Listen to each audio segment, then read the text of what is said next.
സദസ്സിന് വന്ദനം. ബഹുമാനപ്പെട്ട അധ്യാപകരെ, കൂട്ടുകാരെ, ഞാൻ ഇന്നിവിടെ പറയാൻ പോകുന്ന കഥയുടെ പേരാണ് എല്ലാം നല്ലതു തന്നെ. ഒരിടത്ത് ഒരു രാജാവുണ്ടായിരുന്നു. അദ്ദേഹത്തിന് നായാട്ട് വളരെ ഇഷ്ടമായിരുന്നു. അങ്ങനെ ഒരു ദിവസം രാജാവും ഭടന്മാരും മന്ത്രിയും നായാട്ടിന് പോവുകയായിരുന്നു. അതിനിടയിൽ ഒരു അപകടം പറ്റി. രാജാവിന്റെ കൈ മുറിഞ്ഞ് ചോര വന്നു. എല്ലാവരും ആകെ പേടിച്ചു. പക്ഷെങ്കിലും മന്ത്രി പറഞ്ഞു, എല്ലാം നല്ലത് തന്നെ. ഇത് കേട്ട രാജാവ് ശോഭിതനായി. ആരിവിടെ? ഇതിക്കാരൻ പറഞ്ഞ കൈ മുറിഞ്ഞ് ചോര വന്നപ്പോൾ എല്ലാം നല്ലതെന്ന് പറഞ്ഞ മന്ത്രിയെ തുറങ്കിലടയ്ക്കൂ. ഭടന്മാർ മന്ത്രിയെ തുറങ്ങിലടച്ചു. അപ്പോഴും മന്ത്രി പറഞ്ഞു, എല്ലാം നല്ലതു തന്നെ. രാജാവും ഭടന്മാരും വീണ്ടും യാത്ര തുടങ്ങി. അതിനിടയിൽ പെട്ടെന്ന് രാജാവിന്റെ മുൻപിൽ ഒരു സിംഹം.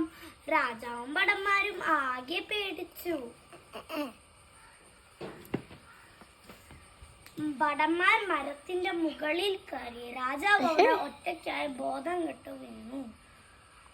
എന്നിട്ട് സിംഹം വന്ന് രാജാവിനെ മണത്തു. അപ്പോഴാകെ ചോരമണമുള്ള ഇറച്ചി സിംഹത്തിന് ഇഷ്ടമല്ലായിരുന്നു. സിംഹം തിരിച്ച് കാട്ടിലേക്ക് പോയി.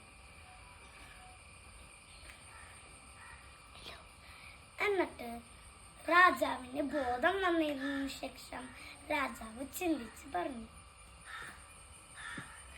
അല്ല, എന്റെ കൈ മുറിഞ്ഞ് ചോര വന്നത് കൊണ്ടല്ലേ ആ സിംഹം എന്നെ ഭക്ഷിക്കാത്തത്. അപ്പൊ ചോര വന്ന സമയത്ത് എല്ലാം നല്ലതെന്ന് മന്ത്രി പറഞ്ഞത് ശരിയാണല്ലോ. വേഗം മന്ത്രിയെ തുറന്നിൽ നിന്നും മോചിപ്പിക്കൂ. ഭടന്മാർ മന്ത്രിയെ തുറന്നിൽ നിന്നും മോചിപ്പിച്ചു.